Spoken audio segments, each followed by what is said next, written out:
सामने वाले को दुख होता है और हमने तो सोच दिया कि मैं तो अलग हूँ, जैसे गुस्सा आ गया और फिर मन में सोच दिया कि भाई ये तो उदय कर मेरे इसलिए आ गया और निकल गया, लेकिन सामने वाले को जो दुख हुआ है उसका प्रतिक्रमण तो करना पड़ेगा या उसका क्या कैसे? भीत को टकराने से मेरे सर में दूध हुआ, किसको पाप लगेगा? किसको पाप लगेगा? किसको लगेगा? मेरे को दुख हुआ, बोलिए। तो पाप तो किसी को नहीं लगेगा, तो फिर यहाँ लगेगा, वहां नहीं लगेगा। यहाँ तो सामने भी चेतन है, इधर भी चेतन है, तो यहाँ सामने भी चेतन है, यहाँ भी चेतन है, और जो जला देते हैं वो भी चेतन है। जो जला देते हैं वो चेतन है।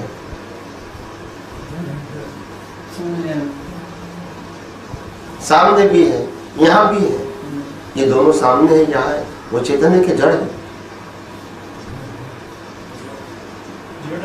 शरीर के हिसाब से तो जड़ है।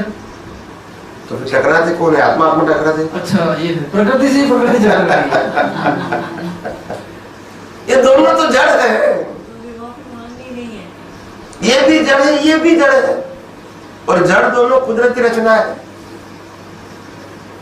मगर जड़ के अंदर चेतन भाव जुड़ जाते हैं, मैंने किया तब तो रिस्पॉन्सिबल हो। मगर जड़ चेतन अलग रहते, कोई रिस्पॉन्सिबल नहीं, क्योंकि ये तो कुदरती रचना है और मैं इससे मुक्त हूं। तो फिर ये क्या करता है? वो मेरा शब्द है।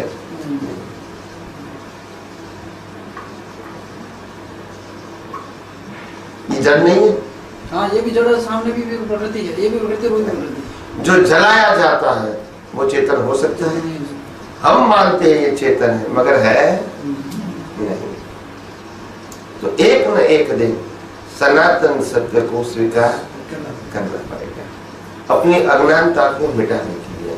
कोई धर्मगुरु के लिए नहीं, कोई भगवान के लिए नहीं, कोई रिचुअल्स के लिए नहीं, अपनी खुद की अज्ञानता को मिटाने के लिए सनातन सत्य को मानना पड़ेगा, अपनी खुद की अज्ञानता को मिटाने के लिए, और मनोवचन काया या दुनिया को बदलने के लिए नहीं।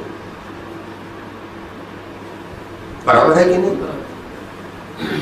और यही बात है, और यही बात हमको बार बार पक्की करनी पड़ेगी, क्योंकि ये अभ्यास हमारा नहीं है। कि मैंने किया, वो तो अभ्यास है ही। ये अभ्यास नहीं है कि मन वचन काया करते हैं और मैं मन वचन काया से मुक्त ऐसा शुद्ध आत्मा, ये अभ्यास नहीं है। तो ये अभ्यास पक्का करना पड़ेगा, नहीं तो फिर अज्ञान का चक्कर चालू ही रहेगा। आपने विज्ञान जाना, विज्ञान सुना, विज्ञान समझा, मगर प्रैक्टिकल लाइफ में उपयोग नहीं किया, तो सिर्फ शब्द ज्ञान है, उसकी कोई वैल्यू तो अनुभव में नहीं आया। जो किताब में हम दिमाग में उपयोग नहीं किया, तो मतलब क्या रहा? दिमाग में या किताब में एक ही हुआ ना। किताब भी उपयोग नहीं करेंगे, मैं भी उपयोग नहीं करूंगा, तो फर्क क्या हुआ? फर्क ये यहाँ होता है कि मेरे को पाने के बाद मैं अपने प्रैक्टिकल लाइफ में वो ज्ञान का उपयोग करूं, तो मेरे को लाभ मिलेगा। नहीं करूंगा तो लाभ नहीं मिलेगा। ये बात है।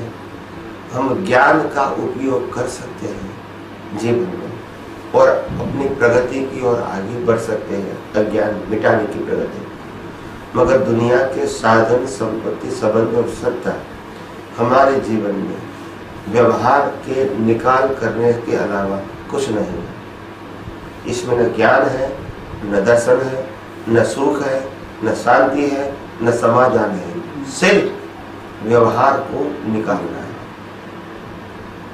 इससे कुछ नहीं है। ये मकान से ज्ञान भी नहीं मिलेगा, परिवार से ज्ञान नहीं मिलेगा, संपत्ति से ज्ञान नहीं मिलेगा, साधनों से ज्ञान नहीं मिलेगा, लक्ष्मी से ज्ञान नहीं मिलेगा। ये सब व्यवहार चलाने का साधन है, और व्यवहार तब तक है जब शरीर के अंदर आत्मा है। आत्मा निकल गया, व्यवहार बंद, बाकी सब साधन संपत्ति सब यहाँ रहेंगे और आप बस।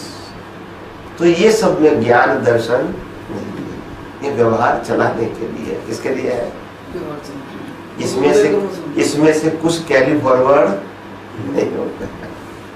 मगर ज्ञान दर्शन जो है वो आपके साथ जाएगा। ये रिलेटिव सत्य जाएगा नहीं। तो एक न एक दिन हमको यही सनातन सत्य, यही कुदरत का कानून, यही लॉ ऑफ नेचर को समझना पड़ेगा, उपयोग करना पड़ेगा, अनुभव करना पड़ेगा। और यही विज्ञान से मुक्ति है। दादा भगवान ने बार बार कहा है, मेरे ज्ञान लेने से शांति रहेगी। क्या बताया? मेरे ज्ञान से शांति रहेगी, मगर ये विज्ञान समझना पड़ेगा। चौगरदम से ये विज्ञान को समझना पड़ेगा। विज्ञान की समझ में इतनी भी समझ कम रहेगी, वहां तक मुक्तता की अनुभूति नहीं होगी। विज्ञान की बात कहा है, धर्म की बात नहीं कहा है, क्रिया की बात नहीं कहा है, मैंने दिया है वो ज्ञान की बात नहीं कहा है, विज्ञान। आप समझे? और दादा भगवान ने अपने जीवन में खुद बोल दिया कि मैं तो साइंटिस्ट था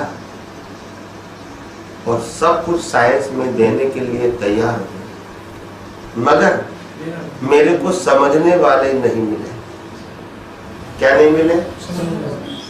जो भी मिले वो सामाजिक बातें करने वाले मिले, धार्मिक बातें करने वाले मिले, क्रियाकांड की बातें करने वाले मिले। अभी मेरे पास विज्ञान है, वो बात करते हैं वो सामाजिक, धार्मिक और क्रियाकांड की। मैं क्या करूंगा? तो मेरा मतलब तो वही रहेगा, क्रियाकांड की लेवल पर। मगर मैं साइंटिस्ट हूँ, मगर साइंस समझने वाला मेरे को। और इसीलिए 1987, क्योंकि दादा भगवान 2 जनवरी 88 में तो इसका देहांत हो गया, यानी 87 तक ही थे। तो 87 में उन्होंने बार बार कहा कि मेरे बाल की टोच जितना भी साइंस बाहर नहीं निकला। ये आप तो मन में भी लिखा है। क्या बताया उन्होंने? मेरे बाल की टोच जितना भी साइंस बाहर नहीं निकला, और जो भी निकला है इसको हम मानते हैं कि ये पूर्ण विज्ञान है। अभी गलती किसकी है बताइए?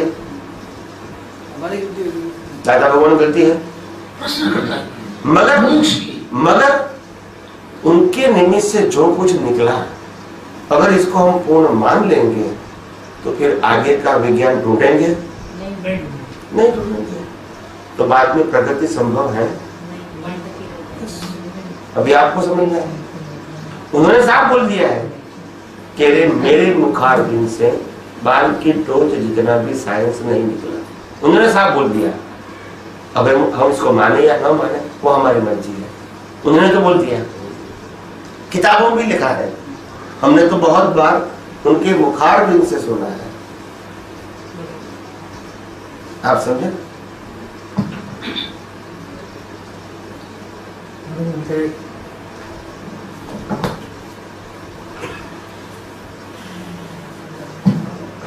आपके सूत्र भी है, प्रभु की बात सिर्फ समझनी है, दूसरा कुछ करने का ही नहीं है। जहाँ करने का है वहाँ मोक्ष नहीं है, और जहाँ मोक्ष होता है वहाँ करने का कुछ होता ही नहीं है। सिर्फ इतना समझो, विज्ञान जानने से मुक्ति है, वरना मुक्ति नहीं है। लिखा है साहब, उन्होंने तो बार बार कहा है। हम नहीं समझे तो क्या होगा? हम नहीं समझे तो क्या होगा? मोक्ष की गलती है, मोक्ष की गलती है, उत्सुकता जागरूकता नहीं है। यही तो बात है। सबसे पहली बात, उनकी दृष्टि में साइंस है ही नहीं, उनकी दृष्टि में श्रद्धा है। क्या है? और श्रद्धा के साथ क्रियाकांड जुड़ा हुआ है। क्या जुड़ा है? क्रियाकांड। और सिद्धांत के साथ क्रियाकांड नहीं है, सिद्धांत के साथ सनातन सत्य जुड़ा है, व्यवहार सत्य नहीं है। इसीलिए जहाँ धर्म है वहाँ श्रद्धा है, जहाँ विज्ञान है वहाँ सिद्धांत है। श्रद्धा से संसार चलता है और सिद्धांत से संसार समाप्त। स्वामी जी, आपकी बातों से ऐसा लगता है कि सारे तीर्थंकर साइंटिस्ट ही थे। इसमें कोई क्वेश्चन ही नहीं है, क्वेश्चन ही नहीं है। इन्हें भगवान मंदिर में बिठा के भगवान का रूप दे दिया। वो एक अलग बात है, वो तो हमने बिठा के दे दिया हमारी भक्ति के लिए, हमारी अज्ञानता के बस। उसमें कई लोगों की अच्छी सोच होगी कि आज नहीं तो कल लोग उनके जीवन को देखकर समझ के वो साइंटिस्ट बन सकते हैं, मगर इसके लिए भी दृष्टि चाहिए। बाकी लोग तो उनको देख के महावीर ने ये किया, राम ने ये किया, कृष्ण ने किया, वही पढ़ेंगे, सुनेंगे, समझेंगे और अपना जीवन व्यतीत कर देंगे। वो साइंटिस्ट थे, वो समझेंगे। जब तक दृष्टि नहीं मिलेगी तब तक कैसे समझें? कैसे समझेंगे? वही तो बात है। बिना नयन पावे नहीं, बिना नयन की बात। बिना नयन पावे नहीं, बिना नयन की बात। ये आंखों से देखी हुई बात, ये दृष्टि से अनुभव की बात है। वो आपको आंखों से कैसे समझ में आएगी? बिना नयन पावे।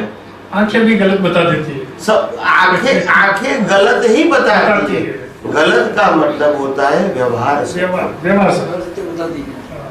क्या बताता है? व्यवहार से। आंखें कभी सनातन सत्य नहीं बता, दृष्टि बताती।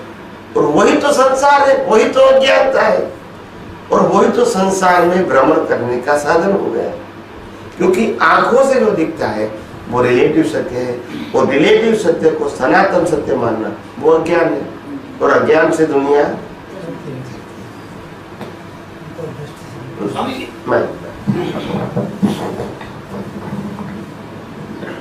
स्वामी जी, अष्टावक्र गीता में भी वही बात हुई है जो आप फरमाते हैं। अष्टावक्र ने राजा जनक से ये जानने के लिए कि आत्मज्ञानी हुआ कि नहीं हुआ, उसने प्रश्न किया था। उसके जवाब में राजा जनक ने यही जवाब दिया था जो आप बता रहे हैं। उसने ये राजा जनक उस वक्त भी देह से अलग थे, क्रिया से और देह से अलग थे। वही उनके सामने बताया कृष्ण अर्जुन का सवाल, वही अष्टावक्र में था, वही आप बता रहे हैं। विज्ञान तो अनादि काल से एक ही था, एक ही है और एक ही रहेगा। हम नहीं समझते, वो हमारी अज्ञानता है। विज्ञान कभी परिवर्तन नहीं होता है।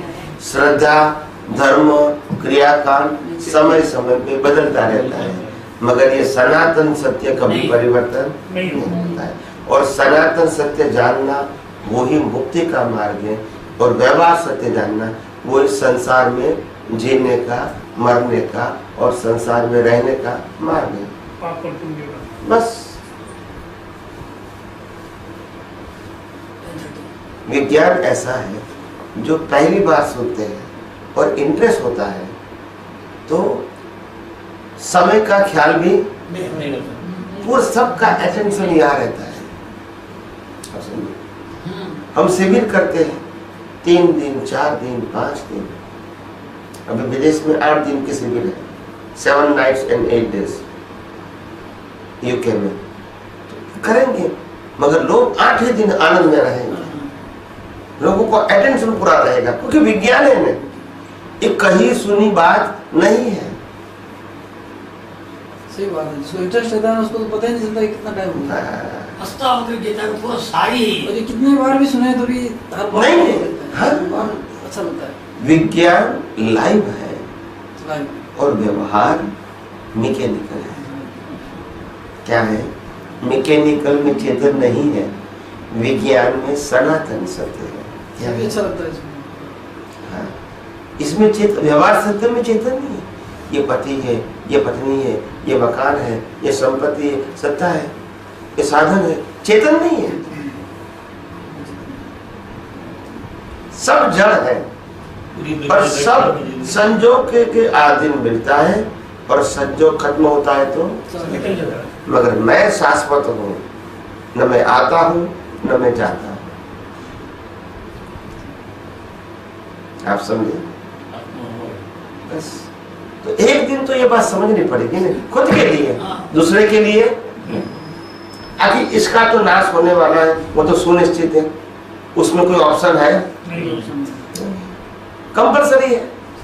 हर व्यक्ति को लगता है व्यवहार में, कितने लोगों को कांध देके स्मशान में भेज दिया, जला दिया, कितने लोगों को, यही इंसान में। मगर वो क्या समझता है दिमाग से, मैं तो मरने वाला नहीं हूं, मैं तो श्वास बंद नहीं करूंगा। ये तुम्हारी मर्जी से, मर्जी है, तुम कंट्रोल हो। जब बंद होगा तो मालूम भी नहीं। तो क्यों इतना गुमान कर रहे हो? आप समझे? और इसीलिए कुदरत कहती है और ज्ञानी भगवान फरमाते हैं कि जो सच्चाई है, जो शाश्वत सत्य है, इनको समझने की कोशिश करो ताकि आपकी दृष्टि में से राग द्वेष खत्म हो जाए। अगर व्यवहार सत्य को पक्का करोगे तो राग द्वेष होगा ही। अगर सनातन सत्य पक्का करोगे, धीरे धीरे अज्ञान और राग द्वेष निकल जाएंगे। समझ में आया? क्या निकला? बस समाप्त करते हैं।